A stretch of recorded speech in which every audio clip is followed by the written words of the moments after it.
नमस्कार विद्यार्थी मित्रांनो, व्यंकटेश एज्युकेशन अँड संस्कृती आपल्या चॅनेलवर सर्वांचे सहर्ष स्वागत आहे।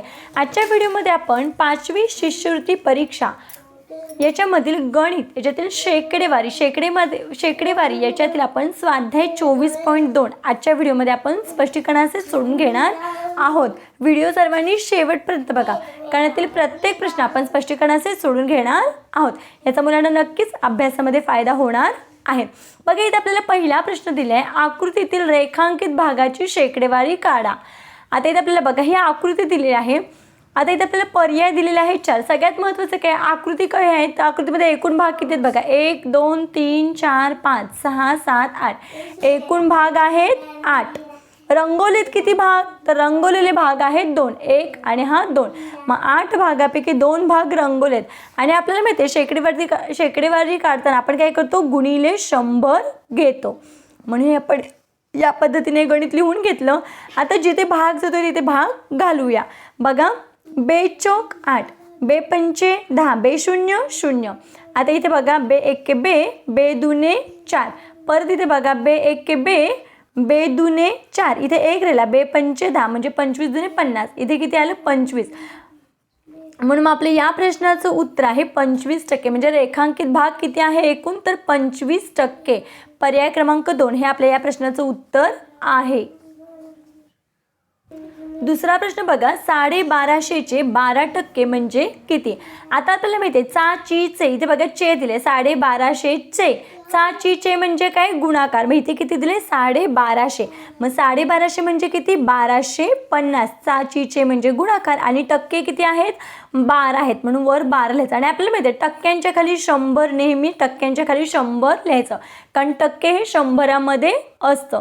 आता बघा, इथे आपल्याला या शून्याला हा शून्य जातोय तर कट करून घेतला, आता भाग जातोय तिथे घालवायचं। बघा, 5 दुने 10, इथे बघा 5 दुने 10, 2 राहिले, 5 5 25 म्हणजे राहिले 25। आता राहिलेलं काय आहे बघा, इथे बे के बेसक 12, मग आता ज्या संख्या राहिल्यात त्यांचा गुणाकार करूया। 25 गुणिले 6 राहिले, छेद 1 आहे, छेद 1 असल्यावर लिहिला काही नाही लिहिला काही तरी चालतंय। मग 25 गुणिले 6, मग 25चा पडा जर आपण 6 पर्यंत म्हटलं तर आपलं उत्तर किती येते, तर 150 येतं। 25 सक 150, बघा 6 पंचा 30, हातचा आले 3, 6 दुने 12, 12 आणि 3 15, बरोबर किती आलं उत्तर 150। म्हणजे 1250चे 12% म्हणजे किती, तर 150, 150, पर्याय क्रमांक 3।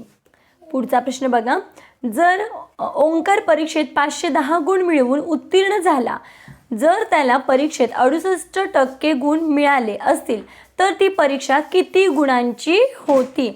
आता बघा, या प्रकारचा ज्यावेळेस प्रश्न असतो त्यावेळेस काय करायचं, एकूण गुण काढायचे आपल्याला, मग आपण यावेळेस पर्यायांचा वापर करायचा। आता मी इथे 750 घेते, म्हणजे बघा 750 पैकी ओंकारला किती गुण मिळाले आहेत, तर 510 गुण मिळालेत। मी इथे लिहून घ्यायचं आहे 510, आणि टक्के किती आहेत, तर 68% पडलेत, हो की नाही। म्हणजे आपले हा पर्याय घेतल्यावर 68% येत आहेत का हे बघायचं, मग गुणिले 100, कारण टक्के हे 100मध्ये असतात। आता आपल्याला टक्के माहीत नाहीत, कारण आपण काय केलंय आधी गुण काढून टक्के काढायचे आहेत, म्हणून मग काय 750 पैकी 510 गुण मिळाले, टक्के माहीत नाहीत 100%, कारण गुणिले 100% काढताना 100 घ्यायचे असतात। आता बघा, या शून्याला हे शून्य गेले, जिथे भाग जातोय तिथे भाग घालवायचा। बघा, इथे 25 त्रिक 75, 25 चौक 100। आता राहिलेल्या संख्या इथे लिहून घेऊया। बघा, 51 गुणिले 4 आणि छेद राहिलेला आहे 3। आता 3 इथे भाग जातो, बघा 3 एके 3, इथे पण 3 एके 3, 5तून 3 गेले, इथे 2 राहिले, मग 21 राहिले, हो की नाही। मग 3 7 21। आता बघा, इथे काय राहिलं 17 गुणिले 4, मग आपल्याला माहिती आहे 17 एके 17, 17 दुनी 34, 17 त्रिक 51, 17 चौक 68, 17 चौक 68। बघा बरं, त्याला बरोबर 68% पडलेत। म्हणजे आपण काय घेतलं, एकूण गुण जर 750 घेतले आणि ह्याच्यात यासारखं काढलं तर बरोबर त्यांनी दिलेले गुणच आपले निघालेले आहेत, हो की नाही 68 गुण।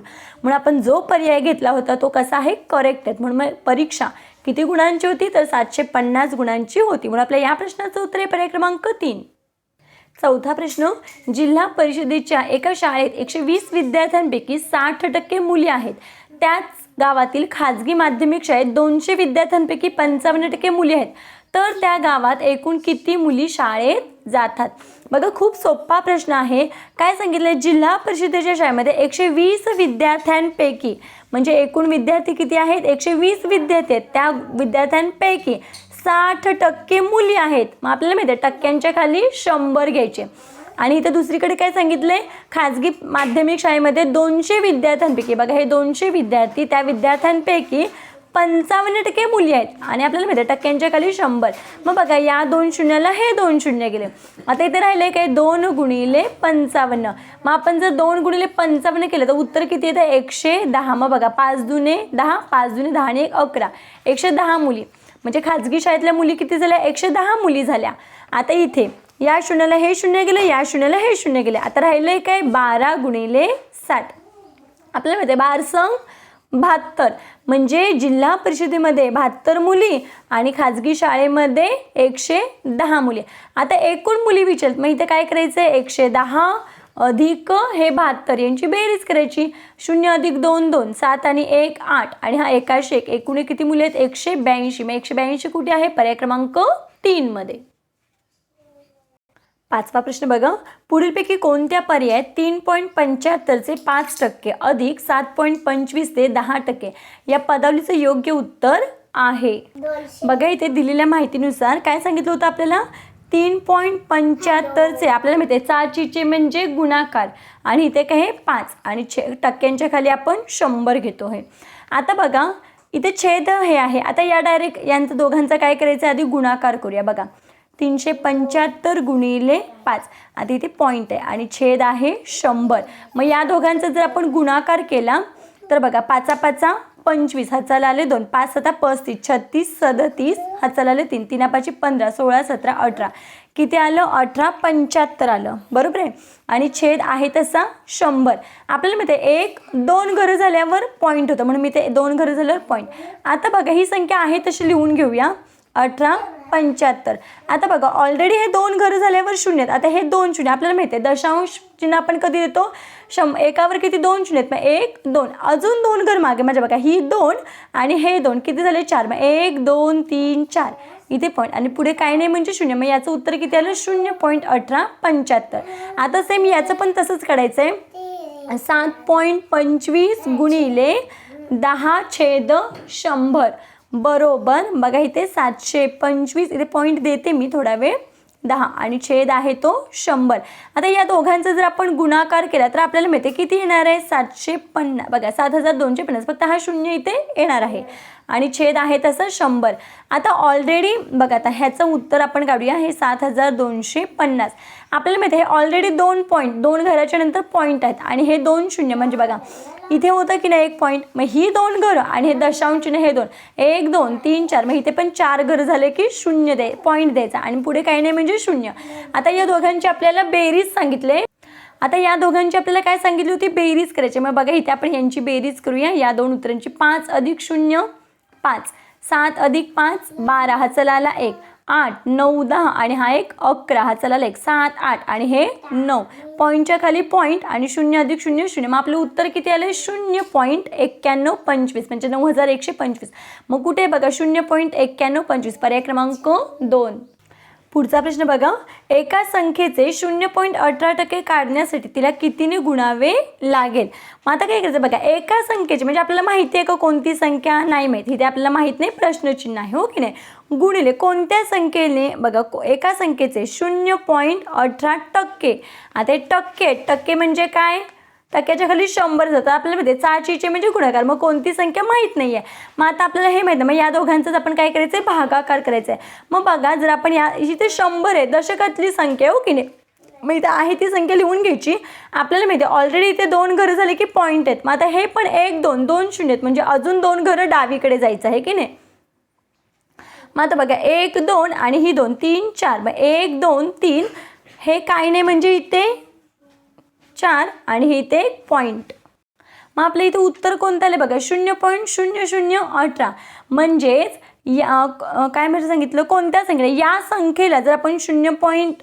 या संख्येला जर आपण म्हणजे गुणलं तर आपलं उत्तर किती येणार? 0.18%. मग एका संख्येची तर ती संख्या कोणती आहे? तर पर्याय क्रमांक 4, 0.0018. पुढचा प्रश्न बघा, 108 पेक्षा 8% मोठी असलेली संख्या कोणती? मग आता इथे काय करायचं आहे? 108 पेक्षा, म्हणून मी इथे 108 लिहून घ्यायच्या. पेक्षा 8%, 8%च्या खाली असतं 100. आता या दोघांचा काय करूया? गुणाकार करून घेऊया. बघा, 108 गुणिले हे 8 आणि छेद 100. आता यांचा जर गुणाकार केला तर 8 8 64, हाताला आले 6, 8 0 0, इथे आले 6, 0 अधिक 6 6, 8 1 8. मग आपलं उत्तर किती आले? 864 भागिले 100. आता आपल्याला माहिती आहे 100ने जर आपण 864ला भागलं तर 1 2 2 घरं आपण काय करतो? डावीकडे जातो. मग उत्तर किती आलं? 8.64. आता इथे काय सांगितलं होतं? प्रश्न बघा, 108 पेक्षा 8%ने मोठी असलेली संख्या. मग 8%ने मोठी असलेली संख्या आहे 8.64. कुणापेक्षा? 108 पेक्षा. मग इथे काय करायचं आहे? 108 अधिक 8.64. बघा, आता पॉईंट खाली पॉईंट घेतात. आता इथे काय नाही म्हणजे पुढे पॉईंट येणार आहेत. मग इथून आपण घेतलं काय? मग 64 आहेत तसे पॉईंटचे इथे पॉईंट. 8 आणि 8 16, हाताला 1, 0 आणि 1 1 आणि 1 1. मग उत्तर किती आलं? 116.64. 116.64 कुठे? पर्याय क्रमांक 2 मध्ये. पर्याय क्रमांक 2. पुढचा प्रश्न बघा, 50%चे 50% भागिले 25 ते 25% म्हणजे किती? आता बघा इथे काय सांगितलं आहे आपल्याला दिलेल्या माहितीनुसार. बघा, 50%चे, आता आपल्याला म्हणते चाचीचे म्हणजे काय? गुणाकार. मग 50%चे 50%, 50% टक्क्यांच्या खाली 100, बरोबर. आता इथे काय करायचं? आधी यांचा गुणाकार करून घेऊया. बघा, 50 गुणिले 50 भागिले 100, बरोबर. आपल्याला माहिती आहे 5 5 25 आणि हे 2 शून्य आहे ते आपण याच्यावर ठेवून घ्यायचे आणि भागिले छेद 100 आहे. आता हे 2500 1 2 2 पॉईंट, बघा नाही ते हे या शून्याला हे शून्य कट केले तरी चालतात. मग डायरेक्ट किती राहिले? फक्त 25 राहिले. याचं उत्तर किती आलं? 25. आता दुसरं बघा, पुढे काय दिले? 25%चे 25% म्हणजे 25 गुणिले 25 आणि छेद आहे 100. मग 25 गुणिले 25 भागिले 100. आता आपल्याला 25 गुणिले 25 जर आपण केलं तर किती येतं? 625 आणि भागिले किती आहे? 100 आहे, बरोबर. किती येते? 625 लिहून घ्यायचं. 1 2 घरं मागे जायचे. 1 2 मग ते येणार 6.25. आता इथे या दोघांचा भागाकार आहे. मग याचं उत्तर आले 6.25 आणि याचं आले 25. मग या दोघांचा भागाकार. मग इथे काय करायचे? 6.25ला 25नी भागायचं आहे. आपण जर थोडा वेळ तात्पुरता आपण पॉईंट जर काढला आणि बघा इथे मी आता भागाकार करते यांचा. बघा इथे मी असा भागाकार करून दाखवते. 625 भागिले 25 जर आपण केलं तर आपल्याला माहिती आहे 25 एके 25, 25पेक्षा 62 नाही आहेत 25च्या पडात. मग 25 दुने 50, यांची बाकी आली 12, वरून घेतले हे 5. 25 5 125. या दोघांचा भागाकार केला तर बाकी किती येते? 25 येते, हो की नाही? बघा आपण भागाकार केला तर 25 येते, पण इथे पर्याय आहे का कुठे? 25 नाही आहे. आता हे पण बरोबर आहे 25. बघा ज्यावेळेस पूर्ण 4 असतात, हे 100 आहेत, 100 पैकी चौथा भाग म्हणजे 25 म्हणजे हा पाव भाग झाला, हो की नाही? म्हणजे 100तल्या 4 भागातला चौथा भाग झाला, हो की नाही? एक भाग. मग त्याच्यापेक्षा एक सोपी पद्धत सांगते. जर आपण इथे पॉईंट आहे म्हणून मग असं करायचं आहे. 6.25 गुणिले जर आपण 4 केलं तर बघा यांचा गुणाकार किती येतो? तर बरोबर, म्हणून मी इथे 25 येतं, म्हणून मी इथे उत्तर काय आहे? तर 4. पर्याय क्रमांक 2. बघा पुढचा प्रश्न, एका जंगलात बाभळीची 15%, सागाची 45%, पळसाची 20% व उरलेली जांभळाची झाडे आहेत. जर जंगलात एकूण 5000 झाडे असतील तर जांभळाची झाडे किती आहेत असं आपल्याला विचारले. मग आता दिलेल्या माहितीनुसार बघा एकूण झाडं किती आहेत? तर एकूण झाडं आहेत 5000. त्याच्यामध्ये काय सांगितले? 15% बाभळ आहे. मग इथे काय 5000 पैकी 15% बाभळ आहे. मग टक्क्यांच्या खाली 100. मग इथे काय करायचं आहे? बघा या शून्याला या 2 शून्याला हे 2 शून्य कट केले. मग आता बघा 15 शून्य, बघा 50 गुणिले 15 करून घ्यायचं. 15 शून्य 0, 15 5 75. मग 750 ही कशाची झाडं झालीत? तर 750 ही बाभळीची झाडं झालीत, बाभळीची. आता दुसरं काय दिलेलं आहे आपल्याला? सागाची 25%. सागाची बघा म्हणजे 5000 पैकी 45% आहेत ती कशाची आहेत? सागाची आहेत की नाही. टक्क्यांच्या खाली 100, या 2 शून्यानं हे 2 शून्य कट झाले. आता राहिले काय 50 गुणिले 45. आता बघा 5 5 25, हाताला आले 2, 5 चोक 20, 20 आणि 2 22 आणि हा शून्य इथे ठेवला. तर 2250 ही कशाची झाडं आहेत तर सागाची झाडं आहेत, सागाची. आता नंतर दिलेले आहेत पळसाची 20% आहेत, म्हणजे एकूण 5000 पैकी बघा इथे दिलेल्या माहितीनुसार 5000 पैकी 20% पळसाची झाडं आहेत. मग आता बघा या शून्याला हे शून्य गेलं, या शून्याला हे शून्य गेलं, राहिलं काय 500 गुणिले 2 राहिलं. मग आपल्याला माहिती आहे 5 दुने 10 आणि हे 2 शून्य इथे आहेत तसं ठेवलं. म्हणजे 1000 झाडं कशाची आहेत तर पळसाची आहेत, पळसाची 1000 झाडं आहेत. आता आपल्याला विचारले काय की जांभळाची झाडं किती आहेत. मग आधी या तिघांची सुद्धा काय करायची बेरीज करायची. म्हणजे बघा 750 बघा इथे 750 अधिक 250 अधिक 2250 अधिक 1000. मग बघा इथे 750 अधिक 2250 अधिक हे 1000, या सगळ्या झाडांची बेरीज करूया.